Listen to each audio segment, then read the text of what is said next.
me dispongo a ser enseñado y amonestado con el propósito de presentarme maduro delante del Señor. La gracia del Señor abre las puertas y el carácter las mantiene abiertas. La semana pasada vivimos una semana muy linda en donde hicimos ayuno y oración por las manifestaciones del fruto del Espíritu Santo en la vida de cada uno de nosotros. ¿Quiénes participaron en esta semana? Bien, gloria a Dios.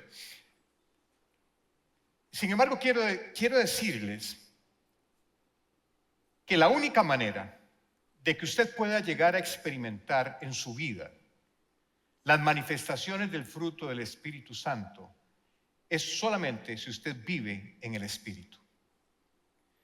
Y esto de vivir en el Espíritu ha sido muy mal entendido, porque nos podemos confundir y pensar que vivir en el Espíritu es una experiencia mística reservada solo para algunos iluminados que se retiran a una montaña a hacer ayuno y oración por 30 días, o una experiencia religiosa, como diría Enrique Iglesias, y ninguna de las dos cosas es cierta.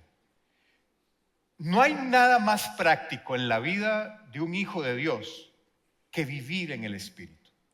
Y eso es lo que yo quiero transmitirles a ustedes. Porque muchas veces pensamos que vivir en el Espíritu no es posible.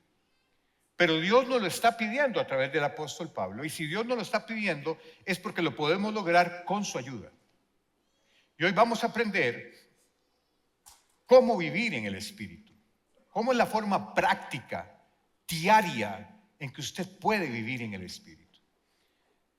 Pablo en su carta a Gálatas, en el capítulo 5, en el versículo 22, nos dice cuáles son las diferentes manifestaciones del fruto del Espíritu en una persona.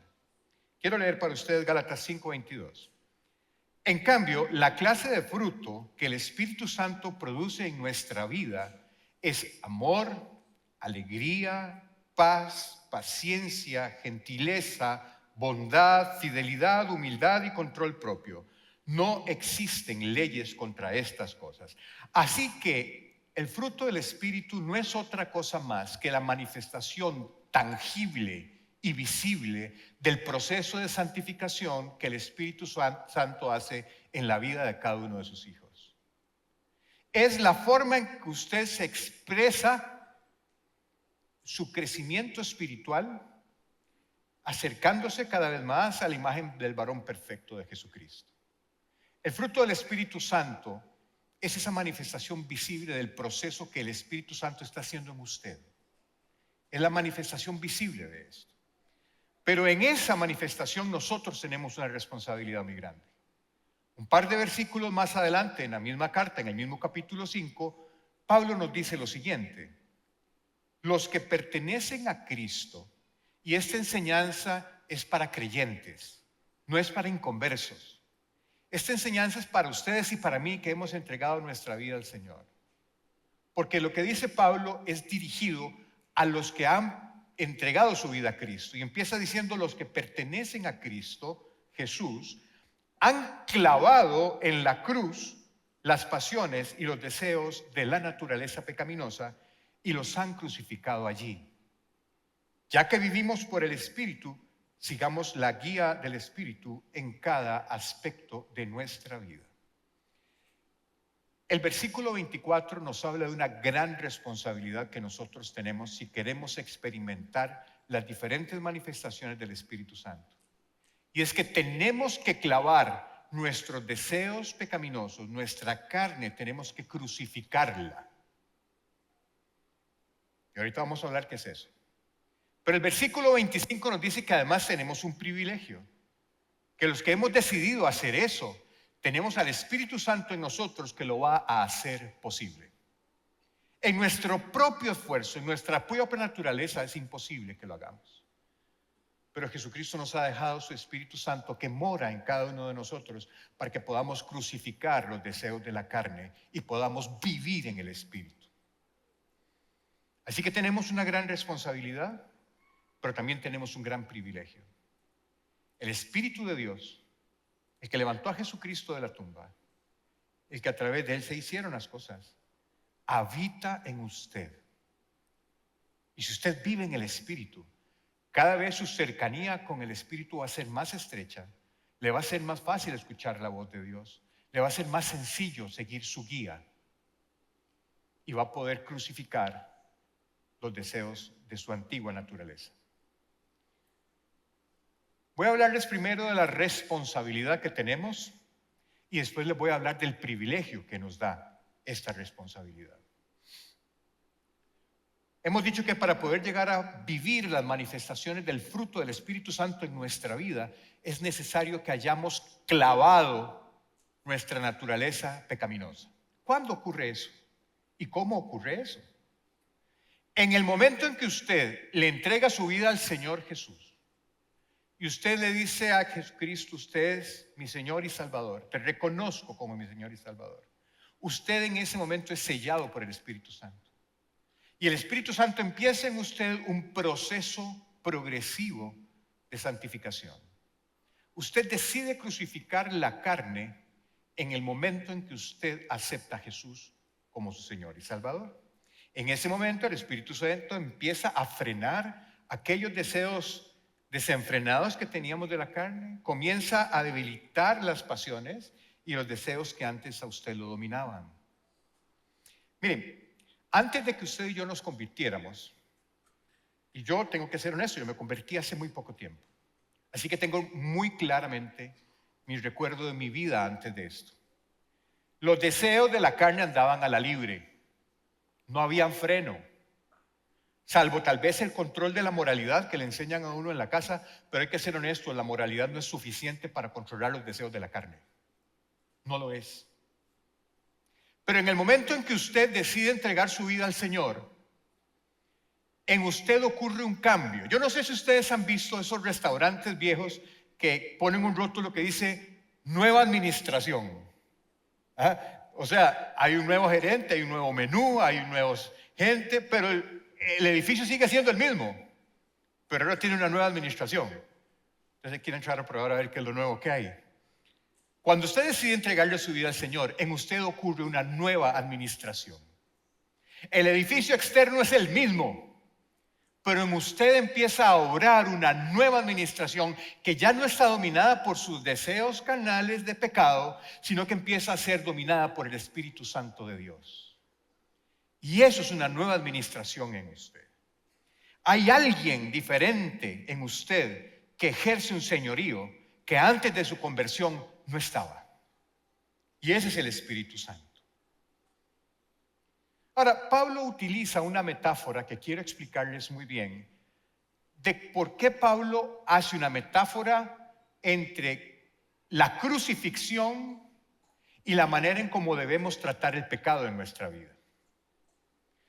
Porque dice Pablo, tienen que crucificar, han crucificado la carne. ¿Por qué Pablo utiliza la metáfora de la crucifixión para referirse a la manera en cómo debemos nosotros relacionarnos con el pecado?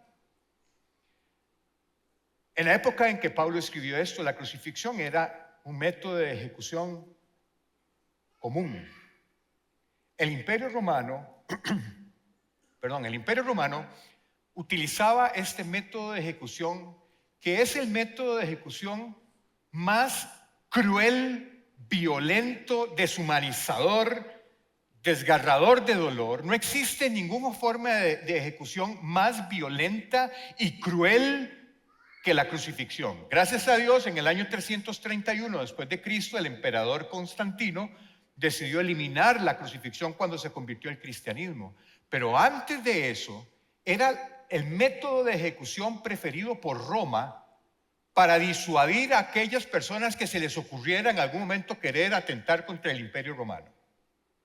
Era una muerte cruel, una muerte horripilante, en donde la persona clavada en la cruz no moría inmediatamente. La crucifixión privilegiaba una agonía larga y dolorosa frente a una muerte violenta y aguda. Y entonces hacían que esas personas crucificadas quedaran expuestas a que toda la población los vieran morir lentamente, y a veces podían durar días muriendo, y no los bajaban de la cruz inmediatamente, sino que esperaban a que empezara el proceso de putrefacción y las aves de rapiña se los empezaran a comer. Era un espectáculo horripilante, horripilante. Cuando Pablo hace esta metáfora de la crucifixión con la forma en que tenemos que tratar el pecado, hay 4 cosas Hay cuatro símiles de la forma en cómo nosotros debemos de tratar el pecado y cómo era la crucifixión en época de Cristo. Lo primero es que el crucificado no moría inmediatamente. Como les decía, la crucifixión privilegiaba una agonía prolongada versus una muerte inmediata. Y la persona duraba días colgada en una cruz, clavada en una cruz. Por la posición que tiene la crucifixión, que te clavan así y con las piernas ligeramente recogidas, la persona no puede respirar. Está colgando de clavos y para poder respirar tiene que levantar un poco el tórax para poder jalar aire apoyándose en los pies. Imagínense ustedes el dolor que eso significa, que están clavados los pies a la cruz y las manos, y entre el peso del cuerpo tiene que levantar el tórax para poder respirar. Y poco a poco la persona empezaba a morir lenta y dolorosamente. Cuando ya se había pasado mucho tiempo y la persona no moría, los romanos llegaban a utilizar el crurifragium. El crurifragium no era otra cosa más que coger un mazo y quebrarle los tobillos al crucificado para que no pudiera seguirse levantando por dolor y muriera por asfixia. Igual ocurre cuando usted decide crucificar su pecado. Si usted decide crucificar el pecado que usted lleva, téngalo por seguro que el pecado no va a morir inmediatamente. Va a estar crucificado y agonizante, pero va a estar vivo. ¿Qué quiere decir esto? Que si usted lo está dominando la lujuria, adulterio, robo, mentiras, adicciones, y usted hoy decide salir de ahí y decirle: Señor, hoy quiero crucificar esto, créanme que eso no se muere inmediatamente.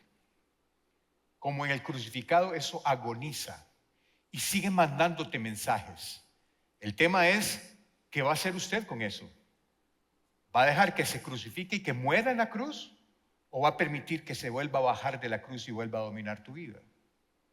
Porque el pecado no muere en el momento en que usted lo crucifica. Empieza su agonía y usted tiene que empezar a lidiar con eso.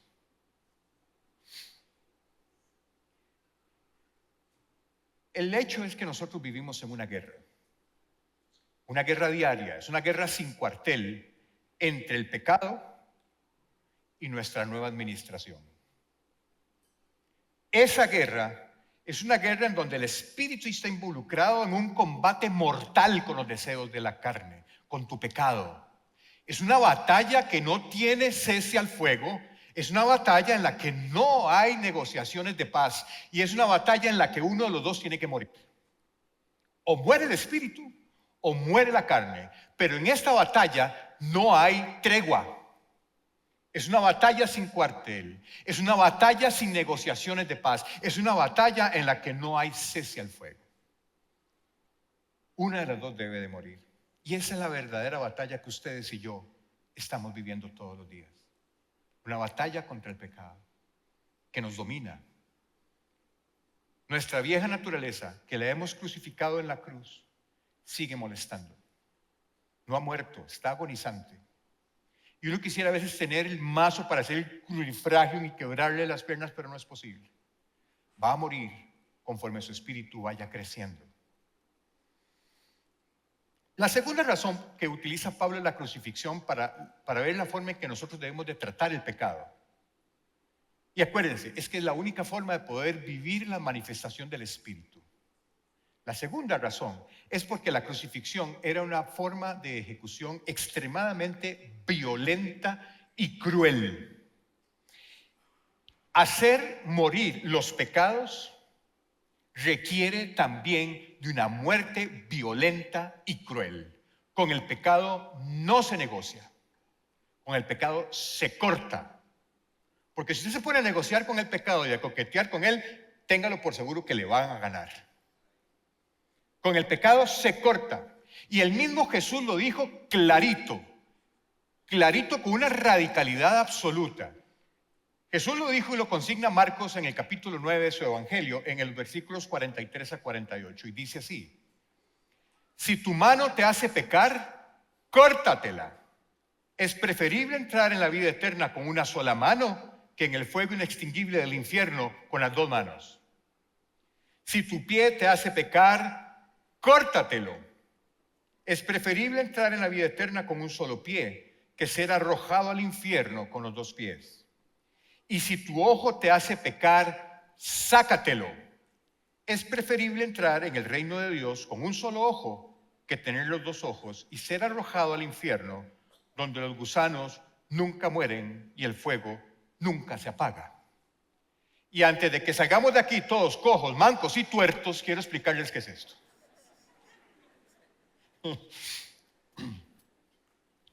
Jesús está usando una metonimia. Una metonimia es una figura retórica en la cual se le da un nombre a una cosa que significa otra que está relacionada. Les voy a poner un ejemplo. Voy a tratar de hacer la voz de CNN. Estamos viendo CNN y dice la persona: la Casa Blanca anuncia nuevos requisitos migratorios para entrar a los Estados Unidos. No es la Casa Blanca, es el gobierno de los Estados Unidos. Pero le dicen Casa Blanca y todo el mundo entiende a lo que se están refiriendo. ¿Me explico? Jesús está usando aquí metonimias hiperbólicas, es decir, si tu mano te hace pecar, córtetela, significa que si lo que usted está haciendo lo está haciendo pecar, deje de hacerlo. Si tu pie te está haciendo pecar, significa si a los lugares donde usted va lo están haciendo pecar, córtelo. Y si tu ojo te hace pecar, significa que si lo que usted está viendo lo está haciendo caer en pecado, sáquese el ojo. Pare ya. Esa es la radicalidad con la que nosotros tenemos que tratar al pecado. Si lo que usted está haciendo lo está haciendo pecar, sáquelo de su vida, córtelo. Si a los lugares a los que usted va lo están haciendo pecar, no vuelva. Y si lo que usted está viendo lo está haciendo pecar, sáquese el ojo, no lo vea. Eso es lo que está diciendo Jesús. Jesús lo que está haciendo son ejemplos gráficos de la manera en cómo ustedes y yo tenemos que crucificar el pecado. Es violento. No es con paños tibios.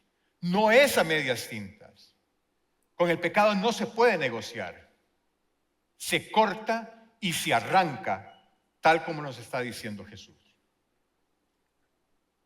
La tercera razón por la cual Pablo utiliza la crucifixión como una metáfora en la forma en que debemos de tratar el pecado es porque la crucifixión implicaba una muerte realmente dolorosa, muy dolorosa. Y debemos recordar que cuando ustedes y yo iniciemos nuestra batalla contra el pecado, esta batalla va a ser dolorosa. Va a ser dolorosa. Pero tenemos un gran privilegio. Tenemos en nosotros el Espíritu Santo que nos va a capacitar, nos va a guiar, nos va a fortalecer para que esta batalla nosotros la podamos ganar. Y eso es lo que dice Pablo, porque en realidad lo que el Espíritu Santo quiere hacer en tu vida es que se haga en tu vida la voluntad de Dios. ¿Y cuál es la voluntad de Dios en tu vida? Que seamos santos. Vean lo que dice Pablo en la carta a Tesalonicenses, en la primera Tesalonicenses capítulo 4. La voluntad de Dios es que sean santos. Esa es la voluntad de Dios. Entonces el Espíritu Santo empieza un proceso de santificación en tu vida para que usted vaya siendo cada vez más en este proceso, más espíritu y menos carne. Pero cuando se trata de eliminar el pecado en nuestra vida no hay atajos. No hay atajos. Es una muerte cruel, violenta y dolorosa que tenemos que hacer para quitarnos el pecado de encima. No se puede andar a medios palos. Y la última razón que utiliza Pablo para hacer esta metáfora de la manera en que tratamos el pecado con la crucifixión es que la muerte en la cruz era una muerte muy lenta. La gente no moría inmediatamente y podía llevarse días así. Así que el Espíritu Santo va a ir santificando su vida lentamente y los pecados que antes te gobernaban empiezan a disminuir.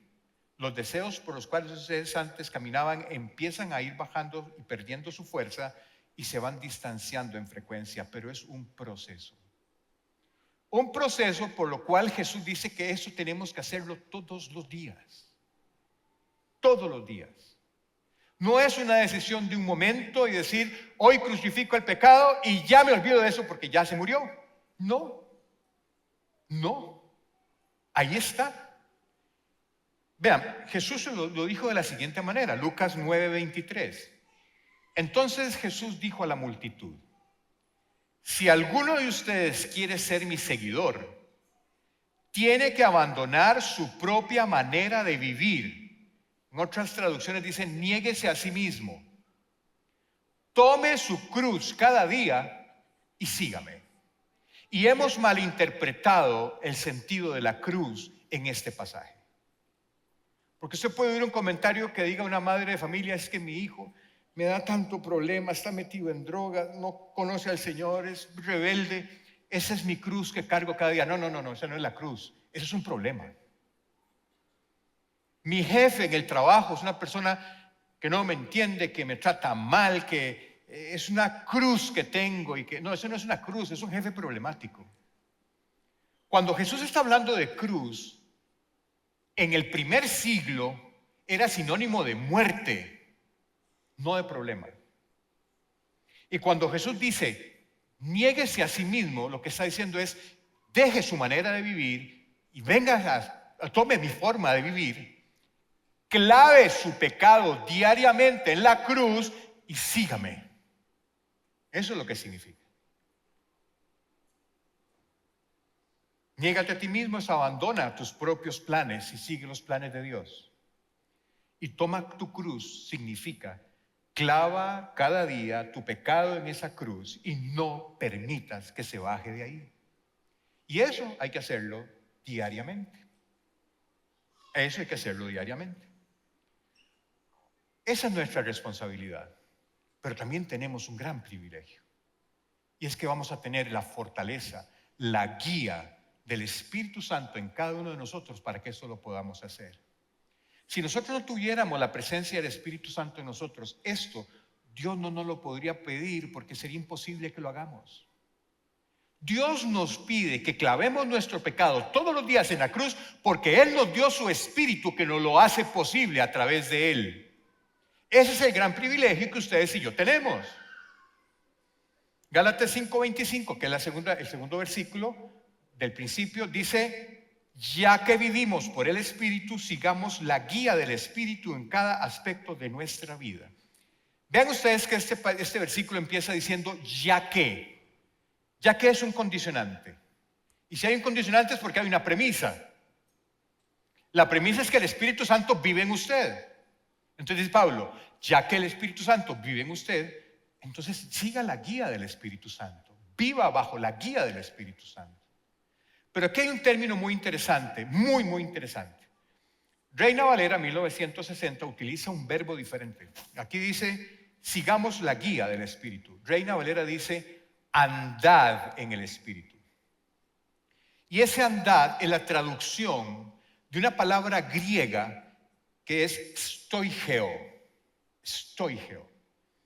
Y la palabra griega stoigeo significa andar en marcha militar. Yo no sé si ustedes han visto, y pueden buscarlo en YouTube, yo lo hice ayer. Busquen las 8 marchas militares más impresionantes. La primera que aparece es la de Norcorea. Usted ve el ejército en una fila perfecta, ¿sí? Todos marchando exactamente en el mismo movimiento, ninguno se separa ni un milímetro, es como ver robots, es impresionante. Una enorme cantidad de soldados, todos exactamente haciendo los mismos movimientos en una línea perfectamente recta. A eso es a lo que se refiere andar en el Espíritu al utilizar el verbo stoigeo. Usted tiene que caminar en línea recta con el Espíritu, no desviarse ni un milímetro, igual como desfilan los militares. Stoigeo es la vida de un hijo de Dios.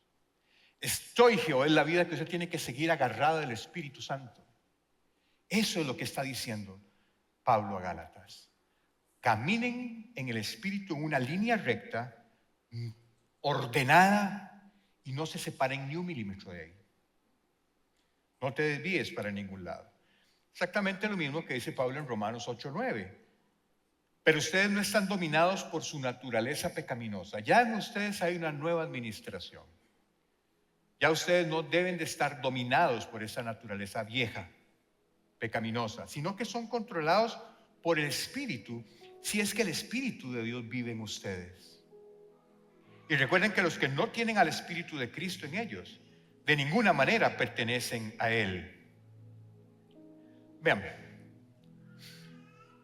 esto es una guerra entre los deseos del pecado y la nueva administración que hay en su vida, que es el Espíritu Santo. Leyendo todo lo que leí para preparar esta enseñanza, me topé el comentario bíblico de Juan Calvino a la carta de Gálatas, y lo pueden googlear. Juan Calvino, comentario a Gálatas, y se van al capítulo 5, al versículo 25, y se van a encontrar una frase que si yo le hubiera dicho desde el principio, nada más me levanto, digo esto y jalo, porque ya se acabó la prédica. Eso resume lo que les he dicho. Juan Calvino dice en su comentario: la muerte de la carne es la vida del espíritu. Entre más carne hay en usted, y por carne me refiero a deseos pecaminosos, la vida del pecado, el espíritu es más chiquitito.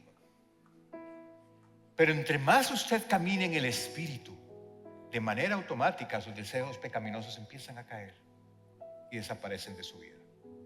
Y entre más camine usted en el espíritu, llegará un momento en donde usted, sin darse cuenta, va a aflorar de usted las diferentes manifestaciones del fruto del Espíritu Santo en su vida: amor, paz, paciencia, benignidad, gozo, humildad, control propio. Y lo más interesante de esto es que usted no se va a dar ni cuenta. El árbol no se ve a sí mismo con sus frutos. Los frutos los ven los que están alrededor del árbol. Y si usted camina con el Espíritu Santo y su vida empieza a dar el fruto del Espíritu, ¿quiénes son los primeros que se van a dar cuenta? Tu familia, tu esposa, tu esposo, tus hijos, tus amigos, tus compañeros de trabajo. Y van a decir: este no es. Aquí hay una nueva administración. Aquí hay una nueva administración. Así que, como les dije al principio, vivir en el Espíritu no es una experiencia mística. No es una experiencia religiosa, como dice Enrique Iglesias. Es el resultado de una responsabilidad ejecutada por usted con la ayuda del Espíritu Santo para clavar cada día en la cruz sus deseos de pecado y hacer morir la carne para que viva el Espíritu. Y poco a poco, ustedes van a empezar a reconocer la voz de Dios, van a empezar a escuchar su guía, van a empezar a disfrutar del fruto del Espíritu, usted y sus familias. Poco a poco, lentamente. El Espíritu nos capacita para esto. Lo primero que hace el Espíritu es que usted pasa de la muerte a la vida. Usted estaba muerto al pecado. Ahora el Espíritu Santo te vivifica. Ahora vives para Dios. Pero también el Espíritu Santo te da el poder para vencer la tentación. El Espíritu Santo te libera de la esclavitud del pecado. El Espíritu Santo ilumina el entendimiento de la palabra que Él mismo inspiró. Es diferente leer la Biblia con el Espíritu Santo a leerla sin el Espíritu Santo. Leer la Biblia sin Espíritu Santo es información. Y para eso está Wikipedia. Leer la Biblia con el Espíritu Santo es transformación. Porque Él mismo te va a explicar las Escrituras que Él mismo inspiró. El Espíritu desarrolla fe en usted. Todas esas cosas las hace el Espíritu. Y eso hace posible que usted pueda vivir en el Espíritu.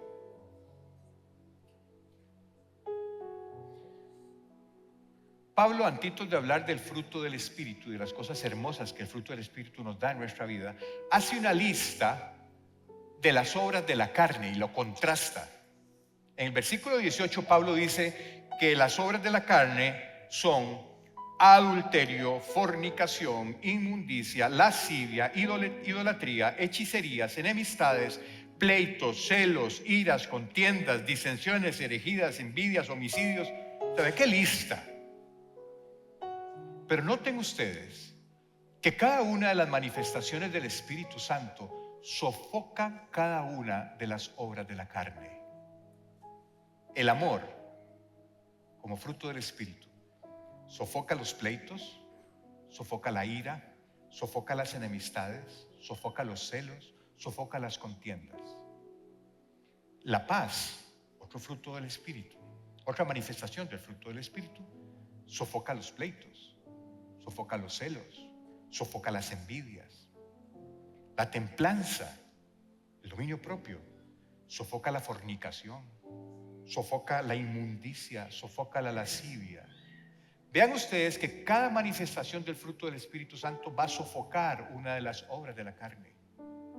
Y en usted deja de existir esa tendencia que nos domina a veces para que la carne domine sobre el Espíritu. El Espíritu Santo nos advierte de pecado. Todo pecado inicia con una decisión. Todo pecado. Usted está frente a una situación de pecado. Y si usted tiene el Espíritu Santo en usted, se te encienden todas las alarmas, danger, danger, y las sirenas y las luces rojas se empiezan a encender en usted. Y usted toma una decisión. O le hace caso a las sirenas, o las apaga y se va con el pecado. ¿Cierto o no? Es que es así. A nadie el pecado lo toma por sorpresa si tiene el Espíritu Santo en usted. Si usted no ha entregado su vida al Señor, no tiene el Espíritu Santo en usted, esa alarma no la tiene. Hay que hacer un upgrade ahí.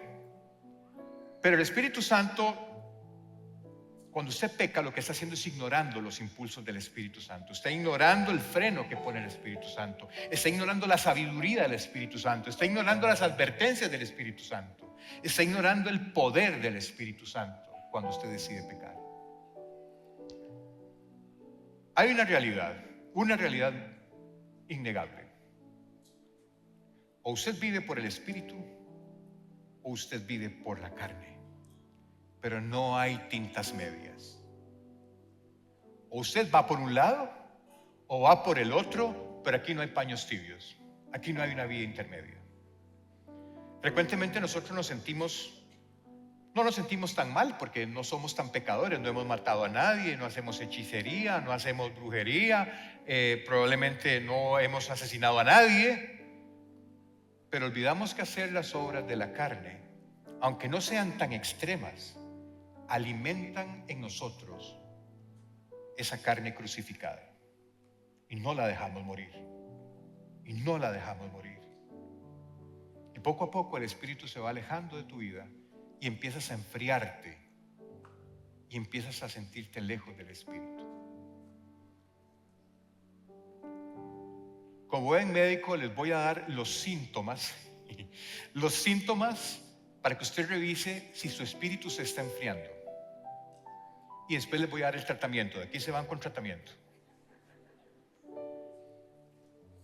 Los síntomas son, para que usted se dé cuenta y usted analice si realmente su espíritu se está vivificando o se está haciendo pequeñito.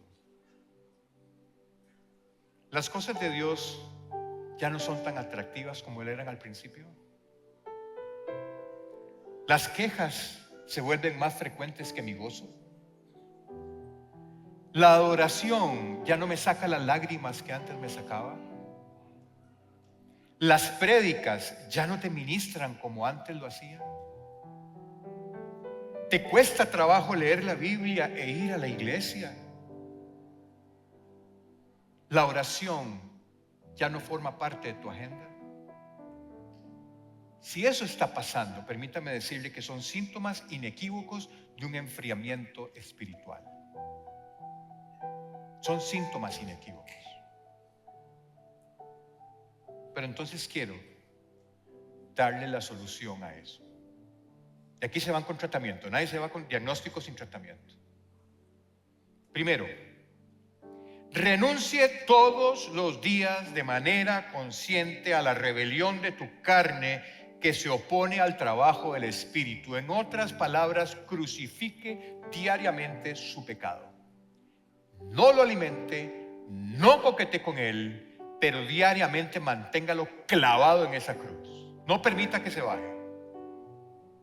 Segundo, cuando ore primariamente para entrar en la voluntad de Dios, para sentir su presencia, para sentir su abrazo, para sentirse con Él, y deje la lista de peticiones para el súper, porque normalmente lo que hacemos cuando oramos es presentarle a Dios toda la lista de cosas que queremos que haga por nosotros. Primariamente ore por estar en su presencia. para sentir el gozo de sentirse abrazado por Dios. Ese es lo primero que tienes que hacer en oración. Y no para devengar beneficios. Tercero, lea la palabra de Dios regularmente, que fue inspirada por el Espíritu Santo, pero lo más importante es que hagas un compromiso para poner en práctica lo que estás leyendo. La meta primaria de la palabra de Dios es transformación. Y si usted no la aplica, de nada te está sirviendo. No se trata de aprenderse versículos de memoria, se trata de vivirlos automáticamente. Cuarto, cuando tenga que tomar una decisión, compárelo con lo que dice la Biblia. ¿Es sabio lo que usted va a hacer? Quinto, rehúse leer de la Biblia solamente aquellos pasajes que te bendicen. Lea también aquellos pasajes que te confrontan, para que usted vea realmente cómo está su situación con Dios. Sexto, comprométete a romper con toda falta de perdón que haya en tu vida. Si hay algo que limita el crecimiento espiritual en una persona, es que no haya perdonado. El perdón es la única actividad humana que tiene una semejanza con Jesús. Tiene que perdonar aun cuando usted considere que la persona no merece su perdón, porque el perdón es para usted. Usted tiene que liberar para que su espíritu pueda crecer. Si hay un freno para el crecimiento espiritual, es la falta de perdón. Usted no perdone porque la otra persona lo merezca. Usted perdone para que su relación con Dios crezca. Para eso es el perdón, aunque nos cueste mucho. 7. Comprométase a sacar de su vida todo elemento de impureza que existe. Idolatría, hechicería, pornografía, todo lo que implique impureza, decida en este momento sacarlo de su vida para que su espíritu pueda crecer. 8. Comprométete a cuidar tu espíritu como cuidas tu cuerpo. Vean, si usted solo hace ejercicios físicos y no hace ejercicios espirituales, tendrás un cadáver muy lindo por una eternidad horrorosa. Comprométase a cuidar su espíritu como cuida su cuerpo. Cuida lo que oyes y cuida lo que dices. Y por último, cuida lo que piensas en privado y cuida lo que vives en público. Si ustedes aplican esta receta, su espíritu va a empezar a revivir de nuevo. Y ustedes empiezan a crucificar la carne y empiezan a vivir en el espíritu. Y poco a poco el proceso de santificación llegará a que ustedes experimenten la plenitud del fruto del Espíritu Santo en sus vidas, por lo que oramos y ayunamos toda la semana pasada. No hay nada místico en esto. Es absolutamente práctico y estamos siendo capacitados constantemente por el Espíritu Santo para poder hacerlo. Y cuando usted lo haga, brotará de usted paz, amor, alegría, paciencia, gentileza, bondad, fidelidad, humildad y control propio. Si usted en este momento está siendo dominado por su pecado, yo le recomiendo dos cosas. Una, busque con quien confesarlo. Una persona que tenga una probada vida de relación estrecha con el Espíritu Santo. Una persona que se comprometa a orar por usted. Una persona que no lo vaya a juzgar ni vaya a ser un chismoso, pero confiese su pecado. Porque en el momento en que usted confiesa su pecado, el pecado empieza a perder fuerza en usted. Si usted no lo confiesa y lo esconde, ese pecado lo domina a usted. Y si usted quiere crucificar ese pecado, confiéselo. Y lo segundo es, cierre los ojos que quiero orar por ustedes. Padre, en el nombre de Jesús, Señor, te doy gracias por tu palabra. Te doy gracias por tu Espíritu Santo que me redarguye de pecado, Señor. que me santifica, que me guía, que me cuida. Gracias, Señor, por tu Espíritu Santo. Hoy, Señor, decido clavar en la cruz este pecado que me está consumiendo. Ya no quiero, Señor, que siga dominando mi vida.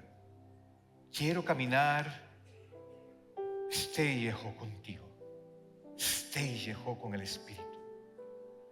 Quiero conocerte cada día más, Señor. Quiero que tu voz me guíe. Quiero aprender a escucharte. Quiero seguirte. Stay todos los días de mi vida.